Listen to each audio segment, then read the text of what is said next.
Hello, Jen. Hello, how are you? Thank you for joining us in our Strong and Well community of movement-minded women who are on a journey to maintain our level of activities and level of quality of life as we're embracing 40 plus. And of course, to me, and I know to you, movement and also moving well is so important.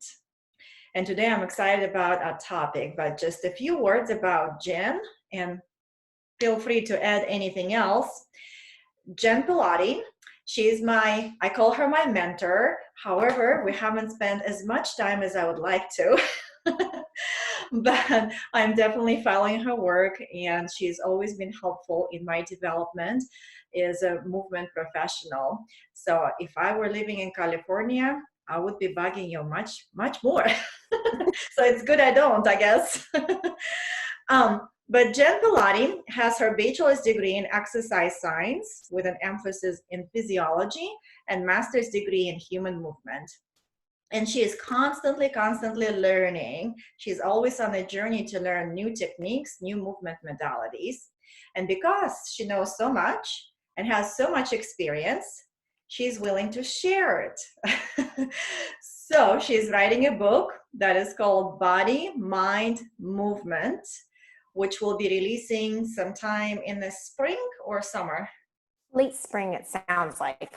Okay. Yeah. So I cannot wait for this book to come out because Jenn is just, she possesses so much. I don't even know how she absorbs so much in her head. She's very smart.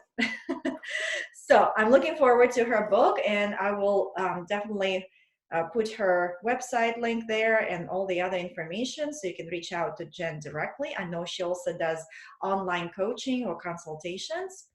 And today, do you want to add anything to your bio? No, that was perfect. Thank you. Okay.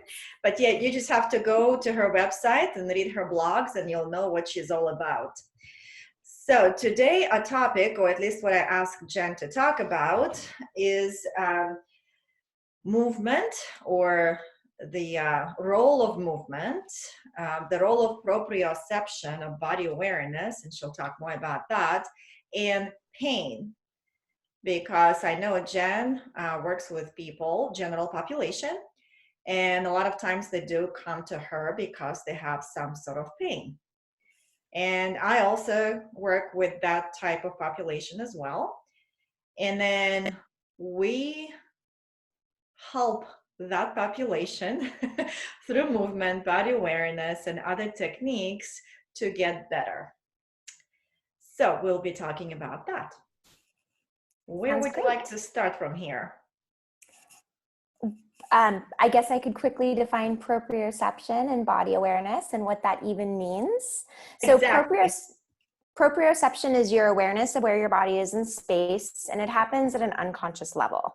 So our nervous system is constantly ascertaining what level of threat there is in the environment and what options we have to move. Depending on what level of stress you're under dictates a lot of how the muscles contract and how what options you have. So a lot of your posture isn't actually just your conscious awareness of how you're holding yourself, but it's happening at a deeper level. And one of the things that informs proprioception is your body awareness or your kinesthetic awareness. And this is definitely much more conscious. So if I asked you to feel like your third toe, for instance, and you thought about your third toe, your ability to perceive your third toe is your body awareness. And if you can't perceive your third toe, well, that means that maybe there's a little bit of a gap in your overall image of yourself in your brain regarding what your foot looks like. And we see this a lot in people with pain. So if someone has back pain, for instance, and you ask the person to draw a picture of their back, while the image of their back in that one specific spot where the pain is might be really, really big, the rest of the back might be really unclear and really foggy. The person might not have a very good concept or a very good image of where their back is located in space in relation to the rest of their body parts, or even how big the different areas of the back are in relation to different body parts, like the ribs or the shoulder blades or the legs. So that's kind of the general gist of how it works. And the more awareness you have, the more both conscious and unconscious awareness you have of this image of yourself, of this body awareness, the more options you have for movement. And the more safe your nervous system feels because it has more to draw from. So the way we move is very much a multi-sensory integrated system. So the proprioception that you're getting is only one facet. There's also your sense of smell, your eyes, your ears.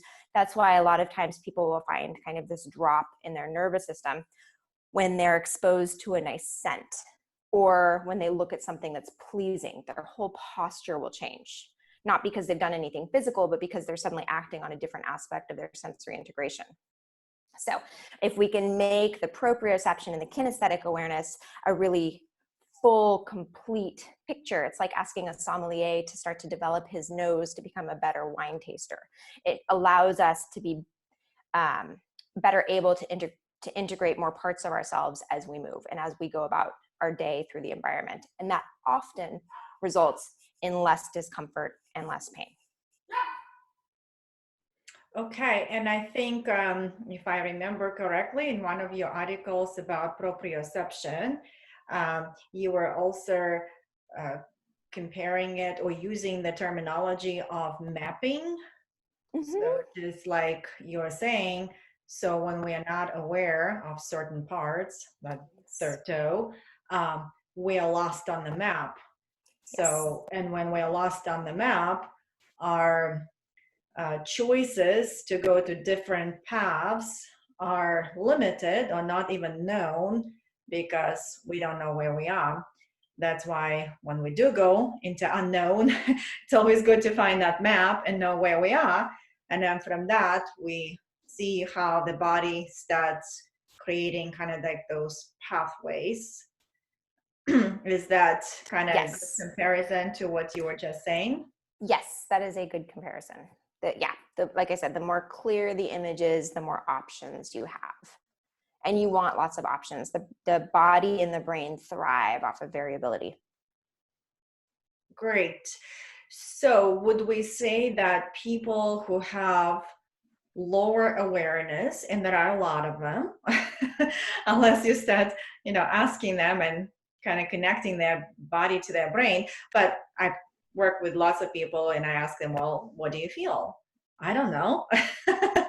So can we say, because people are not so aware of their body and many levels and that variability scale, those people are more susceptible to pain or feeling unwell, or is there that connection? It can kind of go both ways, because you also have people who are really have this heightened awareness of their internal state, and those people tend to have a lot of discomfort.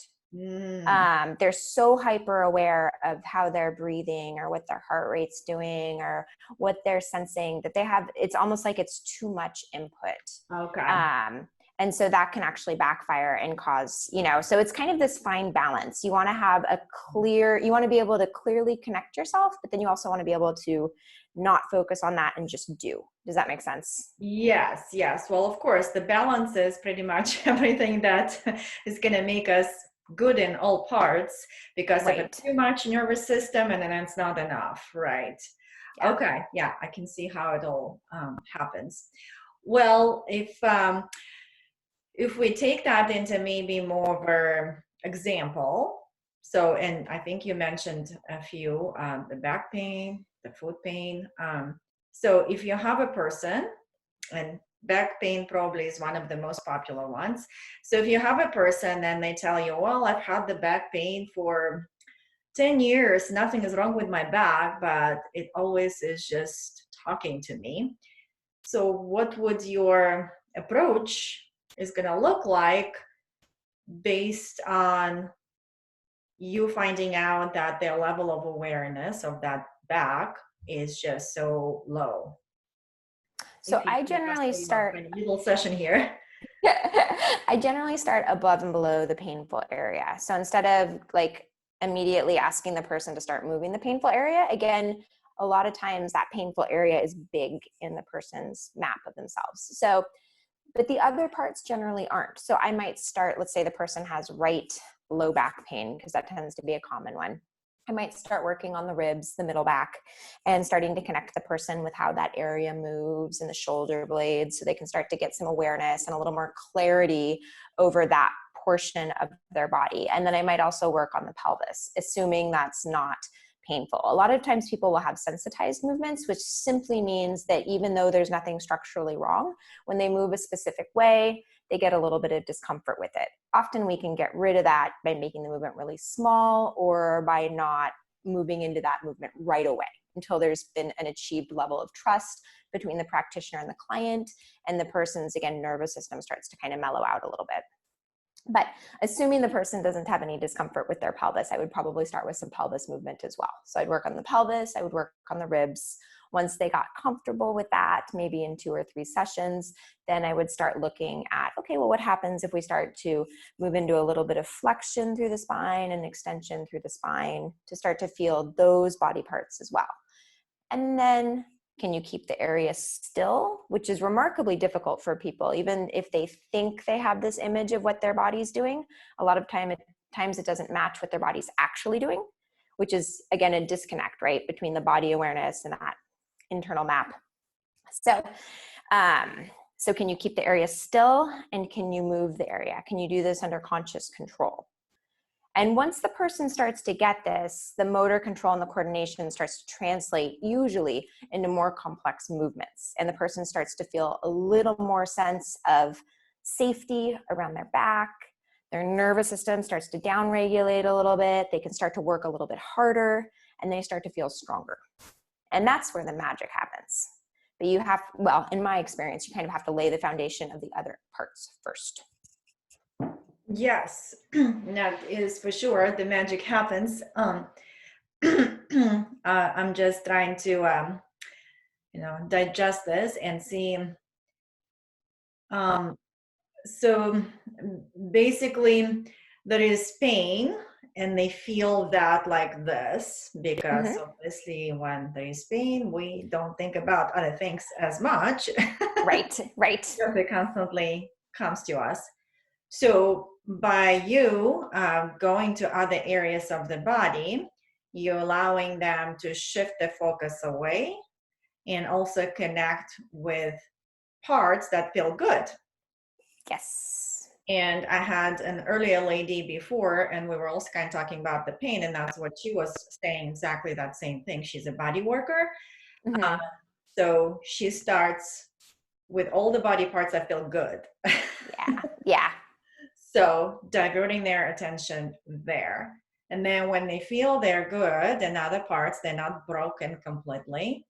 So then you start bringing the small movements into that area where the issue is. And I think that movement of the pelvis is huge. People just so not aware of that area. So as you connect them with that area and they make those small movements and connecting somewhat what they're feeling might not be like what they're doing. So like from your experience and working with your people, how long, like on average, it might take a person? I know it depends on the pain level and other things, but like maybe there's statistics. I know you're very good with research. Like how long it might take? Or yeah, I'm gonna stop here. So in my experience, that's super individualized. Like I've seen people, I have a client right now who has made a tremendous amount of strides, way more than I expected. She's 80, and the improvements have been significant in 8 weeks. But she's super committed, and she is taking everything that's being told to her by myself and her physical therapist, and she's implementing it. Like it's amazing. And she feels way better and much stronger. And I've never seen anything quite like that. So she's obviously a little bit of an outlier, but it just goes to show you that in 8 weeks, you can make a dramatic change if that's where your mindset is. Yeah. I've worked with other people where it takes much longer. Right. because for whatever reason, maybe they're not psychologically ready, maybe they don't psychologically have a good rapport with me right away, because so much of it is actually, when you read the literature, the practitioner and client relationship is huge. So if the client buys into what you're doing, you're probably going to see results much faster than if the client's like, yeah, I don't really know about any of this. So all of those things really do play a big factor in how much someone can improve and how long it takes. Yes, exactly. But I think one positive thought that you mentioned, she's 80 years old. Yes. Basically, the population that at least I'm working with, we're going past that 40. Uh-huh. And I still hear a lot, even at this age, I'm old. So that's good to know that. And I think, yes, mindset is huge, and trust, because I think we also live in that conditioned world. We want to be fixed, and we want to be fixed right now. So there is no pain because I have to go do stuff. Mm-hmm. And when I think we all drive 300 miles an hour, and suddenly you come to Jenn for a session, and Jenn says, can you pay attention to your third toe? It's like from 300 miles an hour, you go to 5. So, like, what am I doing here? Fix me now. I think that mindset, and also our culture, how we're just set up, because I also believe that uh, we have the body, and there are self-healing properties, and with the right guidance and with the right awareness and with the right firing up of the processes and really just slowing down, I think we create that magic. So one thing good to know, at 80 years old, you can still make the difference. Another good thing to know is that there are self-healing properties, and with the right guidance and that trust is definitely achievable. So where are we going to go from here? I see. I have so much that I would like to know, but I don't want to make it complicated. So pain and proprioception. So we know it's that nervous system, and we know if we concentrate and focus on other things and make them move and move well, so our pain can also become less. So we also know that pain is psychosomatic, which is, I guess, still going back to that nervous system. So, because I know there's research out there that says some people have structural damage and they don't have any pain, and some people have, no structural damage and they have pain. And I know when I go on vacation, I'm also pain-free. So maybe you can touch a little bit more on that. I mean, we're still kind of talking about that from the proprioceptive point of view, but from that also stress relief and how Yes. that affects pain and movement. Yes. No, absolutely. So like and I can use another client as an example. I have a client who has been with me for, I don't even know, 15 years or something crazy. And she's had back pain, used to have back pain. Most of the time it's gone these days. She has like a disc herniation at L4, L5, like most people do. And the way Greg Lehman explains it, which I think is really nice, is a disc herniation, it doesn't mean anything. It's like a wrinkle. However, it is also a little bit like kindling. So sometimes that little bit of structural stuff can be like a little bit of kindling. And then if you add too much propane to it or gas or whatever it is, it can go boom. And in a lot of cases, the gas is, again, what's happening in your nervous system. So like this particular client came in recently and she said, oh, my back, I haven't had back pain in like 2 years. What's going on? And so I started chatting with her, and it turned out her son was supposed to go to Japan and the coronavirus is happening. And it was really just, and I could see by the way she was holding herself that she was suddenly in this like flight or fight response. Her ribs were elevated. She was breathing through her neck. So it was the nervous system response to the stress of her son maybe going somewhere that she didn't feel was safe, that was really just causing her to hold herself differently and load her tissues differently. And so I spent the session doing more restorative work with her. Usually we do a lot of strength-based stuff, and she felt much better and was much more down regulated. And she said, oh my gosh, my back pain's gone. This is fantastic. And that's just an example of how the nervous system can really affect holding patterns. It really is what happens. So if we look at the way our body manages load, when we're balanced, when our sympathetic nervous system and our parasympathetic nervous system, which they always fluctuate throughout the day. The parasympathetic nervous system is your rest and digest nervous system. After lunch, you're probably going to be a little more lethargic than right when you get up in the morning, if you're a morning person like me. So I'm going to have more sympathetic drive in the morning. So they're always fluctuating. It's not like we're aiming for this perfect balance. But when one gets a little more tipped than the other, it can really affect how we're holding our whole structure. And how we're holding our whole structure is going to change kind of loading tendencies and patterns and this sense of muscular stiffness that happens. And that's why so often you change a person's position with something that calms them down a little bit. And they're like, oh, my pain is gone. Massage is a great example. There are a number of things that affect proprioception, one of which is touch, another of which is force. But touch, if we apply pressure on someone, they're stressed out, they're suddenly, again, it's that multi-sensory integration. Their nervous system can go, oh, there's that body part. Oh, I feel so much better. And they can walk out feeling great, which is fantastic. Exactly. So if indeed what's causing, and again, pain is so multifaceted. If you've got someone who's deconditioned and not very strong, it's kind of a different issue. You have to, one of the things that will help regulate their nervous system is getting them much stronger, because force is one of the things that helps our proprioception. So that definitely is huge for people that aren't strong. Like, you need to get that base level of strength. Unfortunately, to get the base level of strength, you kind of have to do it slowly, and it can be a little wandering because there might be pain flare-ups along the way. So it becomes like kind of, I always imagine I'm like crawling up a mountain a little bit. I might slide back, and then I have to crawl back up a little more until I get to the top of the mountain. But then they feel amazing. When you've got someone who has the base level of strength and they're suddenly like, wait a minute, what's going on? I have this chronic pain issue, or this pain issue that has started that it's not clearing up. If you start looking at them, often it's a nervous system thing. You're like, oh, your nervous system is just not regulated. Either that or they've started taking up like endurance running and they didn't tell you. Yeah, exactly. So you were saying that, you say force has affected the nervous system, did you say? Yes. So force is one of the proprioceptors, the proprioceptors in our joints. What forces them to fire is a number of things, one of which is touch, one of which is force. And force is literally like muscular contraction.